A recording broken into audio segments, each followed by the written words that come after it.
민주주의는 서로 존중하며 조화를 이룰 때에 가능합니다. 어느 한 사람에게 힘이 집중되고 어느 한 집단이 자신들의 이익만 대변하고 주장하고 관철하려고 할 때에는 힘의 균형이 무너지고 민주주의는 깨지게 되지요. 또 약한 사람을 억압하고 무시하는 그것은 그야말로 후진 사회지요. 존중하는 사회, 서로 신뢰하고 존중하는 것이 선진 민주사회라고 할 수 있을 것입니다. 근래에 소위 갑질 횡포라고 하는 것이 사회 문제가 되었습니다. 자신이 힘과 권력을 가지고 약한 사람들을 함부로 대하고 무시하고 그렇게 자기 있는 힘을 있는 대로 다 써버리고 말았습니다. 그런데 그런 몇 사람의 특성만이 아니라 우리 안에는 이런 본성들이 사실은 있지 않습니까? 다른 사람이 자기보다 조금이라도 약한 것 같으면은 함부로 합니다. 그래서 만나서 나이 물어보고 기수 물어보고 어느 학교 나왔냐 물어보고 하면서 이렇게 왠지 모르게 그 상하를 구분 지으려고 합니다. 그게 물론 좋은 의미도 있겠지만은 조금이라도 자기가 힘의 위에 서려고 하는, 다른 사람을 좀 다스려 보려고 하는 그런 마음이 있습니다. 또 나보다 더 잘나면은 시기가 일어나고 질투가 일어납니다. 하지만 성도는 이러한 인간의 본성을 거스리며 살아야 합니다. 그런데 안타까운 것은 우리 교회 안에서도, 이 땅에 세워진 교회 안에서도 사람들의 모임인지라 이런 모습들이, 인간의 모습, 본성이 나올 때가 있어요. 약한 자를 함부로 하고 시기하고 질투하고 다툼과 분열이 있습니다. 믿음이 없는 사람들, 초신자들만의 얘기가 아닙니다. 오래 믿었다는 사람들, 중책을 맡고 있는 사람들, 은사를 많이 받았다고 하는 사람들이 이렇게 다른 사람들을 실족해 하고 문제를 일으키는 경우가 많습니다. 이렇게 세상과 교회가 자기가 가지고 있는 힘과 지위를 가지고 기본적인 그런 민주, 선진 사회의 질서들을 깨뜨려 가면서 있는 힘을 그렇게 발휘하면서 약한 사람들을 함부로 하는 것이 실족해야 합니다. 이럴 때에 우리가 가져야 할 지혜가 있습니다. 품어야 할 마음이 있습니다. 바로 예수 그리스도의 겸손과 순종의 마음입니다. 그리스도인이라면 이런 인간의 본성을 뛰어넘어서 마땅히 예수님의 마음을 품고 겸손과 순종을 배워야 합니다. 다시 말해서 예수님처럼 사는 것입니다. 모든 생각과 말과 행동이 예수님을 닮은 것인가를 늘 점검하며 사는 것입니다. 중요한 결정을 할 때에 예수님이라면 어떻게 하셨을까 하고 물어보는 것입니다. 중요한 일이 아니라도 사소한 일까지 예수님이 하셨을 것처럼 해야 할 것입니다. 예수님을 따른다고 하면서도 닮으려고 하지 않는다면 그 믿음의 진정성을 의심하지 않을 수가 없습니다. 일평생 닮아가며 사는 부부같이 그리스도인도 예수님을 닮아가야 합니다. 말하는 것, 생각하는 것, 살아가는 모든 것이 예수님 같아야 합니다. 예수님께서 하나님의 영광과 능력의 그 모든 것을 내려놓으시고 죄인들을 위해서 대신 죽으시는 그 낮아지심 때문에 우리가 생명을 얻게 되었고 이렇게 교회 안에서 예배하고 신앙생활을 하게 되었습니다. 그러므로 우리도 예수님을 본받고 예수님의 마음을 품고 그분의 겸손을 배워야 하는 것입니다. 주님이 그렇게 말씀하십니다. 나는 마음이 온유하고 겸손하니 나의 멍에를 메고 내게 배우라. 그리하면 너희 마음이 쉼을 얻으리니 그랬습니다. 세상의 물질, 명예, 권력 모든 것이 부족함이 없을지라도 온유함과 겸손함을 잃어버린 사람은 그 마음의 평안과 쉼과 기쁨과 자유함을 누리지 못하는 사람이라고 하는 것이, 예수님의 마음을 품지 못하는 사람은 그 인생이 비패질 수밖에 없다라고 하는 것이, 있는 힘을 가지고 소위 말하면 갑질을 하고 온갖 그 약한 사람들을 자기 마음대로 하려고 하는 그런 모습으로 사는 것이 대단해 보인다 할지라도 아니라고 하는 겁니다. 그 마음에 평안이 없어요. 쉼이 없습니다. 어딘가에는 매여 있는 것이. 그러므로 우리가 무슨 일을 하는 자체가 중요한 것이 아니라 어떤 마음과 자세와 태도로 생활하는가가 중요합니다. 예수님의 겸손과 순종의 마음을 품지 않고 뭔가를 하면 할수록 평안은 없어집니다. 서로에게 상처만 되고 신앙은 오히려 후퇴하게 됩니다. 오늘 7절 말씀에 자기를 비워 종의 형체를 가지사 말씀합니다. 삶의 진정한 부유함은 예수님처럼 비움에 있습니다. 자신의 뜻과 욕심을 버리고 비워야 진정 자유롭고 평안하고 다른 사람과도 평화로운 것입니다. 무언가를 얻고 가짐으로가 아니라 비우고 버리고 떠남으로써 위대한 발자취를 남길 수 있습니다. 이것이 예수님의 겸손과 순종의 모습입니다. 예수님의 마음, 겸손과 순종의 마음을 가질 수 있는 비결 중 하나는 오늘 말씀합니다. 자신보다 남을 더 낮게 여기는 겁니다. 우리나라의 낮게가 이제 발음이 똑같아요. 예. 나에다가 시옷을 해야 뭡니까? 이게 정답이죠. 나에다가 지읒을 하면 뭡니까? 나보다 남을 이렇게 아래로 둔다는 거예요. 아래로 두는 게 아닌 거예요. 나보다 나를, 다른 사람을 위에 두는 거예요. 낮게 시옷 받침이 들어가야 돼요. 3절에 그 말씀이죠. 아무 일이든지 다툼이나 허용으로 하지 말고 오직 겸손한 마음으로 각각 자기보다 남을 어떻게 해요? 낮게 여기고 당신이 더 훌륭합니다. 멋있습니다. 더 낫습니다. 그런 말이에요. 하나님께서는 우리 모든 사람에게 은사를 주셨어요. 어떤 사람은 지도자적인 리더십이 있는 반면에 또 어떤 사람은 약해 보이지만은 다른 사람을 긍휼히 여기는 사랑의 마음이 있습니다. 어떤 사람은 지식으로 뛰어나고 또 어떤 사람은 덕으로 뛰어나고 어떤 사람은 공격을 잘하면 어떤 사람은 수비를 잘하고 어떤 사람은 말에 뛰어나고 어떤 사람은 행동에 뛰어나고 이렇게 모든 사람은 다 충분히 존경할 만한 가치가 있습니다. 내가 볼 때는 그 사람 단점만 보이는데 분명히 장점이 있습니다. 장점을 못 보는 사람은 그 사람은 그게 단점이에요. 다 누구나 장점이 있고 가치가 충분히 존경할 만한 가치가 다 있습니다. 특별히 성도는 하나님께서 아들을 주시기까지 사랑하신 존귀한 하나님의 자녀와 백성으로 삼으신 사람입니다. 그러므로 성도는 예수 믿는 한 사람 한 사람은 세상의 그 어떤 누구보다도 가장 소중하고 존경받아야 할 사람들인 줄로 믿습니다. 함부로 절대 할 수가 없습니다. 나보다 못한 사람이 있어요 없어요? 아무도 없습니다. 자신이 하나님의 형상대로 창조되고 하나님의 자녀가 되었기에 존중받을 가치가 있는 것 같이 다른 성도도 똑같이 존중받을 가치가 있어요. 그렇기 때문에 서로 존중하고 겸손하여서 순종하는 자세를 갖춰야 됩니다. 부모 자녀 간에도 마찬가지. 물론 자녀가 부모가 효도해야 돼. 그러나 거꾸로도 마찬가지. 부모가 자녀의 말도 들을 줄 알아야 돼요. 그것도 순종하는 자세, 그것도 겸손의 자세입니다. 누구든지 똑같이 따라합시다. 겸손하고 순종해야 합니다. 이게 누구의 마음이에요? 예수님의 마음이에요. 이 마음을 품으라 그랬어요. 군대에서는 지휘관이 명령하면 군대 전체가 일사불란하게 움직입니다. 회사에서는 사장이 방침을 정하고 일을 추진하면 마음에 안 들어도 따라갑니다.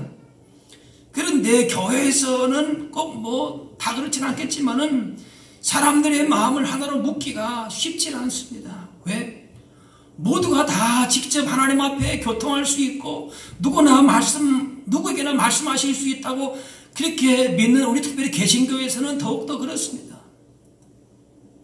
서로 사랑으로 하나가 돼야 되지만 또 한편으로서는 참 하나 되기가 어려운 것이 교회라고 볼 수도 있습니다. 물론 서로 다른 주장을 할 수는 있지만은 이것이 성령께서 다양한 모양으로 나타나는 것이 아니라 자기는 옳고 다른 사람은 틀렸다고 생각하면서 각자 자신이 나타나고 있는 모습일 때가 있다라고 하는 겁니다. 다른 사람도 가치가 있고 존중하게 여겨야 되는데 나만 존중하게 되고 내 생각만 맞고 이렇게 나의 생각이 뭔가 하나님 앞에서 나 자신만 인정받는 것 같은 그런 착각을 할 때가 있다 그 말이에요. 그래서 뭔가면은 그렇게만 자신만 최고라고 생각하면 되는데 그걸 가지고 뭡니까? 다른 사람을 낮게 시고시하니까 뭡니까? 다른 사람을 내 밑에 두는 거예요. 교회 안에서도 죄송하지만 갑질이 없지 않아 있다라고 하는 거죠. 다른 사람을 판단하는 것, 이거 교만한 것입니다. 그런데 교회가 그럴 가능성이 더 많을 수도 있어. 왜? 각자 다 자기가 본인이 직통 계시를 받은 것이라 생각할 수 있어요. 또 그것이 틀린 말도 아닙니다. 그렇다 보니까 교회에서 문제가 일어나면은 이게 봉합이 안 되는 거예요. 저마다 다 답이 있는 거예요. 저마다 다 계시가 있고 저마다 다 은사가 있기 때문에 그래서 이게 참 어려울 때가 있어요. 이것은 무엇입니까? 각 사람을 존귀하게 만드신 하나님의 그 계획을 무시하는 태도입니다. 교만한 것이지요. 아무 일이든지 다툼이나 허용으로 하지 말라고 했는데 내가 옳다는 것을 드러내고자 하면은 다툼이 되고 허영심으로 하는 것이 됩니다. 비록 내가 옳고 다른 사람이 틀렸을지라도 싸우지 말고 다투지 말고 뭐예요? 겸손과 순종을 실천할 수 있어야 된다고 하는 것이 그 비결이 뭡니까? 다른 사람을 나보다 뭐예요? 낮게 여겨라. 충분히 존경할 만한 가치가 있는 분이다라고 합니다. 나와 다른 생각을 말하더라도 그 사람의 생각을 존중하기 때문에 그의 말을 경청하는 것이에요. 서로 다르다는 점을 인정하고 그 다름을 따를 수도 있어야 합니다. 다른 사람을 존중하면 그의 말을 경청하게 되고 나와 다른 부분도 있지만 나와 같은 부분도 있다. 그 말도 일리가 있다. 따라합시다. 그 말도 일리가 있습니다. 그거 말하기가 어려운 거예요, 사실은. 그 말도 일리가 있습니다. 내 생각하고 같다는 게 아니에요. 당신의 생각도 분명히 잘못된 것 같지만 그러나 그 말도 나는 잘 모르지만 당신이 볼 때에는 일리가 있습니다. 그 사람을 인정해 주는 거예요. 존중해 주는 거예요. 그 말 자체에 내가 가부를 내가 따지는 게 아니라 당신은 그 말을 할 수 있는 그런 존중받아야 될 사람이다. 그걸 인정해 주는 거죠. 그래서 나의 생각과 다른 사람의 생각이 조화를 이룹니다. 조화를 이룰 때에 화목한 공동체를 이루는 것이 겸손과 순종의 사람이 되기란 쉬운 일이 아닙니다. 사람이 조금이라도 내가 완장 하나라도 차고 있으면 뭡니까? 그거 행사하려고 사람이 얼마나 의식됩니까? 아무것도 아닌 거 가지고 그거 가지고 자꾸 드러내려고 하지 않습니까? 왜 그렇습니까? 본래 우리는 겸손하고 순종적인 사람들이 아니기 때문에 그랬습니다. 본능적으로 불순종과 교만한 기질을 가지고 있습니다. 하나님처럼 되고 싶은 교만한 생각이 하와는 선악과를 따먹고 아담에게 먹게 함으로 타락을 했습니다. 사울은 왕이 된 다음부터 교만해지기 시작해서 말씀에 순종하기보다는 자기 소견과 이익을 따라서 행동합니다. 사람들이 사울은 천천히요, 다윗은 만만이라 그러니까 거기서 더 마음이 확 뒤집어지는 겁니다. 사람하고 비교해서 내가 저 사람보다 다윗보다 못해? 거기서부터 그 마음의 겸손과 순종을 다 잃어버리는 거예요. 자신보다 낮게 여기고 싶지를 않은 겁니다. 겉으로는 신앙인의 모습이지만 결국은 자기의 소견에 옳은 대로 자기의 좋은 대로 판단하고 행동하면서 겸손과 순종을 잃어버리는 거예요. 지난주 말씀한 대로 예수님의 성김의 정신을 예수님이 왜 땅에 오셨는가를 다 잊어버리고 마유의 자기 길로 신앙생활 가는 겁니다. 그거 여러분 믿음 아닙니다. 교만한 생각, 불순종의 태도를 내려놓고 오직 예수 그리스도를 온전히 바라봄으로써 예수님의 겸손과 순종의 마음을 품으실 수 있기를 바랍니다. 이 마음으로 우리를 향하신 주님의 뜻을 이루어가고 세상을 향해서도 소금과 빛의 사명을 감당할 수 있는 겁니다. 우리는 자기 권리를 내세우기에 빠릅니다. 거기에 아주 민감합니다. 물론 그런 것도 우리가 사람인지라 그죠? 차별은 없어야 되겠죠. 예. 그런데 사람의 기준으로 무엇이 더 많고 적고 그 사람 앞에서는 뭡니까? 그건 사실은 아무것도 아니에요. 완장 하나 더 찬다고 그게 무슨 대단한 무엇이겠습니까? 그래서 사람들은 자기 위치에 걸맞는 대우를 해주기를 원합니다. 그러나 예수님은 그렇지 않으셨어요. 마땅히 그럴 자격이 있으셨지만 모든 영광과 특권을 잠시 포기하셨습니다. 대신에 낮아진 삶을 기쁨으로 받아들이는 적극적인 겸손을 택하셨습니다.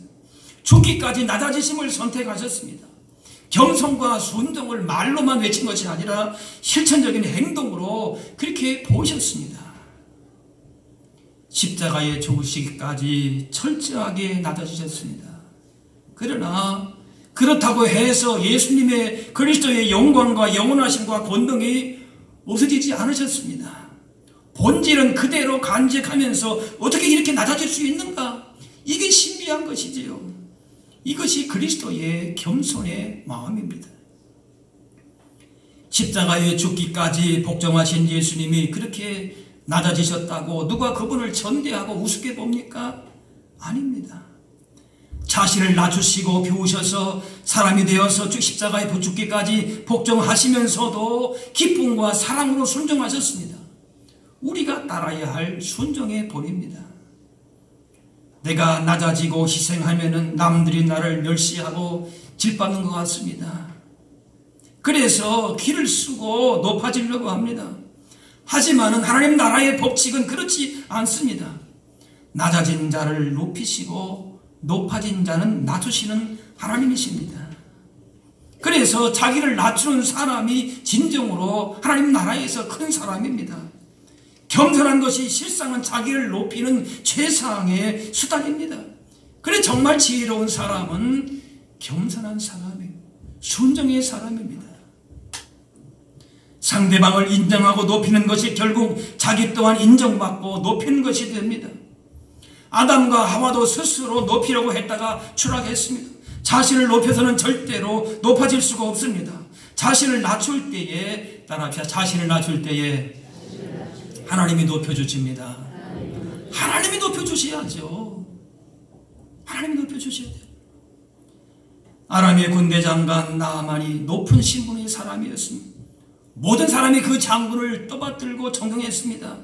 그런 그에게 나병이 있었어요. 그런 나아만에게 엘리사는 요단강에 가가지고 1번 목욕하라고 했습니다. 나아만이 이를 거부했습니다. 내가 어떤 사람인데 나의 위치를 모르는가?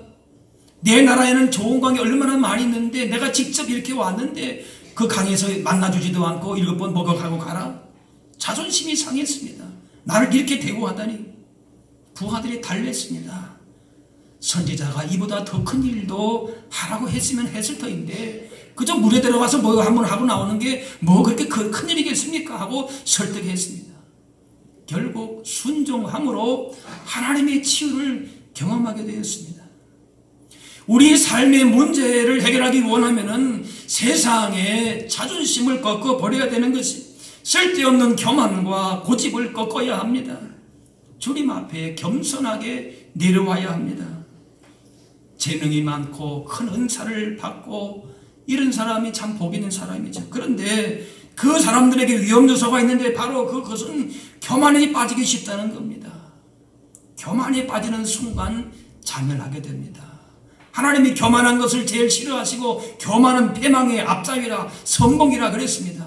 다 좋은데 세상적인 모든 거 하나 부러울 곳이 없고 다 훌륭 칭찬받는데 그런데 그걸 자기 것을 생각하고 다른 사람을 인정하지 않고 자기 있는 힘을 다 발휘하려고만 한다. 그런 거예요. 그건 곧 멸망하는 길이다. 하나님 가장 싫어하는 거다라고 하는 거예요. 따라합시다. 낮출 때에 하나님이 높여주십니다. 내가 있는 대로 나 자신을 높이려고 하는 것 자랑할 것이 물론 있지요. 감사한 것도 있지요. 그러나 그거 가지고 우리가 뭔가를 내세울 건 아니라 그 말이에요. 겸손하기만 하면은 모든 것이 순조롭고 평화롭게 해결될 수 있습니다. 겸손해서 문제 일으켰다, 그런 얘기 들어본 적이 없습니다. 반면에 모든 문제의 근원은 뭔가? 교만입니다. 하나님이 가장 미워하시는 것이 바로 교만입니다. 종의 형체를 가져서 인간 되셨고 십자가 죽기까지 낮추셨던 그리스도 예수의 마음, 그분의 겸손으로 채울 수 있기를 바랍니다. 어린 아기들은 자기 앞가림도 잘 못하지요. 그러다 조금 더 크게 되면은 자기 앞가림은 하지만은 자기만 알지요. 그러다가 결혼을 하고 배우자를 만나면은 그 배우자를 또 책임지고 또 자녀를 낳으면 아이를 돌보는 것이 중요한 일이 됩니다. 교회 안에서도 자기 앞가림 못하는 사람이 있을 수도 있고 또 자기만 아는 사람도 있을 수가 있습니다. 그런데 우리의 목표는 자기 일을 잘 돌아볼 뿐만이 아니라 다른 사람의 일도 돌보고 섬길 줄 아는 데까지 성장하는 것입니다. 겸손과 순종의 사람은 이런 성숙한 그리스도인으로 살아가는 겁니다. 내가 더 잘났다고 생각하는 교만한 마음만 고치면 됩니다. 겸손으로 사랑하게 되고 희생할 수 있고 서로 순종하면서 주님의 기쁨으로 충만하게 되는 겁니다. 그 순간에는 힘들고 손해보는 것 같고 나만 눌리는 것 같고 아닙니다. 겸손과 순종을 통하여서 하나님 주시는 참된 기쁨과 복을, 승리를 누리게 되는 줄로 믿습니다. 그 지혜를 알아야 돼요. 말씀에 순종해야 되는데 현실은 순종보다 불순종할 수밖에 없는 이유들이 더 많아 보입니다. 그러나 믿음의 선조들을 보게 되면 하나님이 말씀하셨기에 그 말씀을 붙들고 순종할 때에 넉넉히 승리했습니다. 하나님이 가라고 하시는 곳을 향해서 아브라함이 떠날 때에 삶의 터전을 떠나는 것이 쉽지 않았을 것이, 그러나 떠났습니다. 소중한 아들 이삭을 바치라고 할 때에 그것은 고통이었을 것입니다. 하지만 순종함으로 그 순종이 축복으로 변화된 것입니다. 따라합시다. 순종이 축복입니다. 요단이 7번 목욕하라는 엘리야의 말에 나만 자고는 처음에는 거부했어요. 자존심이 상했습니다. 내가 어떤 사람인데. 그러나 결국 그 병을 고친 것은 무엇입니까? 순종으로 말미암아 치유받은 것이, 다른 것이 아니에요. 세상적인 상식과 경험을 넘어서 말씀에 전적으로 맡기고 순종해야 하나님의 능력이 나타납니다. 미련하게 보이고 손해처럼 보일지라도 주님이 보신 겸손을 택하고 말씀의 순종 여부에 따라서 삶의 성공과 승리는 달려있는 줄로 믿습니다. 하나님께 대단한 복이나 능력을 구하기 전에 말씀에 순종해 달라고 기도해야 합니다. 하나님의 말씀에 귀와 눈을 막고 자신의 소견에 옳은 대로만 판단하고 행동하는 교만과 불순종의 삶을 살지 않도록 기도해야 할 것입니다. 예수님의 제자로 사는 가장 강력한 능력은 겸손과 순종의 삶입니다. 자녀들을 양육할 때에도 이걸 바르게 가르치면 되는 것이에요. 뭘 가르치라? 따라합시다. 겸손과 순종을 가르치겠습니다. 이거 하나 잘 가르치면 아이들 반드시 성공합니다. 이 훈련이 잘 되어 있으면 세상에서 승리의 삶을 살게 됩니다. 자신을 낮추고 비우고 순종하는 사는 사람들, 예수님의 마음을 품는 사람들은 하나님께서 하나님의 때를 따라서 반드시 높여주시는 줄로 믿습니다. 무슨 문제가 있어도 예수님처럼 죽기까지 낮아진다면 그 어떤 것도 문제가 되지를 않습니다. 다툼과 허영이 없고 탐욕과 이기주의가, 소위 말하는 갑질, 이런 것들이 발을 붙일 수가 없습니다. 주의 마음을 품고 겸손과 순종을 실천하며 사는 것이 쉽지 않고 힘들고 괴로운 일이지만은 주님께서 그것을 기억하십니다. 교회와 성도가 자신들을 비우고 낮아지지 않기에 결국 욕을 먹는 겁니다. 부끄러운 모습을 보입니다. 끊임없이 자기의 자랑으로, 욕심으로, 물질로, 숫자로 채우려고 하는 그런 모습이 결국 실패한 모습으로, 부끄러운 모습으로 얼마나 많이 나타납니까? 예배 잘 드리고 기도 잘하고 봉사 잘하고 하면서도 마음이 다치고 무뎌져서 하나님과 도무지 소통이 안 되고 겸손과 순종이 나타나지 않는다면 우리의 믿음을 돌아보아야 됩니다. 교만과 불순종의 사람은 잘 되면은 그 영광은 모두 자기의 것이 되고 안 되면은 불평과 불만 속에 살아갑니다. 하나님 앞에서 교만하기 때문에 회개하기도 힘듭니다. 그러나 겸손한 사람은 언제라도 회개할 수 있습니다. 어떤 일에 대해서 어떤 환경에서도 온전히 순종하지 못하는 상황이 있을 수가 있지만은 그러나 그것이 최소한 잘못된 것임을 인식은 하고 있어야 됩니다. 말씀대로 살려고 하다가 조금만 어려우면 말씀 순종을 포기하고 있습니까? 그렇다면은 마음밭에서 교만과 의심과 불신의 돌들을 캐내어 주시도록 기도해야 될 것입니다. 하나님 내 안에 주님의 겸손과 순종의 성품을 닮아가려고 하는 그런 마음의 소원을 주옵소서. 내가 이 한 자리 해야지, 내가 무슨 물질에, 내가 어떤 세상에 무엇을 얻으려고 하는 그 이전에 따라합시다. 주님, 겸손과 순종의 마음을 담게 하옵소서. 그 기도가 먼저 있어야 될 것이에요. 그리고 그것을 방해하는 것들에 대한 모든 그러한 교만한 것과 헛된 욕심들과 의심과 불신들을 제거해야 될 것입니다. 마음이 교만해지거나 완악해지지 않도록 주신 은혜를 기억하면서 그 은사에 맞는 성품으로 변화될 수 있도록 기도하고 자신을 돌볼 수 있어야 할 것입니다. 겸손의 사람은 자신이 하나님의 자녀라고 하는 정체성이 분명하기 때문에 사람들에게 칭찬과 인정을 받거나 또는 반대로 비난과 조롱을 받아도 그것에 일희일비하지 않습니다. 잘 되면 하나님께 감사하고 안 돼도 믿음의 인내를 가지고 기다리면서 다시 용기를 가지고 시작합니다. 이것이 겸손한 사람의 모습입니다. 최선을 다해서 겸손과 순종을 실천할지라도 그 결과는 하나님께서 주관하심을 믿어야 합니다. 결과는 사람의 책임이 아닙니다. 우리는 최선을 다해서 순종할 뿐입니다. 하나님은 이스라엘 백성들이 여리고성 정복을 앞두고 일부러 황당한 계획을 세우십니다. 성을 그저 일주일 동안 빙빙 돌아라. 그러면 여리고성 무너진다 그랬습니다. 그것은 뭡니까? 그 일들을 통해서 백성들의 순종을 요구하신 겁니다. 가나온인 잔치에 포도주가 떨어졌을 때에 항아리에 물을 채우라 하십니다. 납득하기 어려운 명령이지만은 그대로 순종했을 때에 놀라운 일을 보게 됩니다. 이해되지 않는 말씀이라도 힘들어도 겸손히 믿고 순종하는 자에게 하나님은 역사는 나타나게 됩니다. 아니 쓸데없이 이런 식으로 해서 그렇게 돌기만 하면은 언제 그 31성을 다 정복할 건가? 그렇게 생각하는 사람도 있었을 것이에요. 아니 전쟁을 무슨 이렇게 하느냐? 성을 계속 돌기만 하는가? 이게 여호수아가 지금 만들어낸 작전이냐? 얼마든지 불평할 수 있었어요. 그러나 백성들은 말씀에 순종하여 참담했습니다. 사실 이러한 전략은 상식으로나 군사적인 전략으로 볼 때에도 너무나도 무모한 전략입니다. 그러나 인간적인 생각이나 계산을 하지 않았어요. 가정과 직장과 교회에서도 이런 믿음이 필요합니다. 불평하면서 짜증내면서 가는 길은 그 길을 더디게 할 뿐입니다. 하나님께서 보여주시고 지시하신 대로 인생 전략을 세우고 그대로 순종하며 살아가는 것이 삶의 능력이요 지혜인 것을 기억하시기 바랍니다. 다른 것이 아니에요. 무엇이 예수님의 삶의 지혜와 능력입니까? 예수님께서 철저하게 자신을 낮추신 겸손이요 하나님 말씀에 순종하신 것인 줄로 믿습니다. 다른 데서 찾으려고 하지 마세요.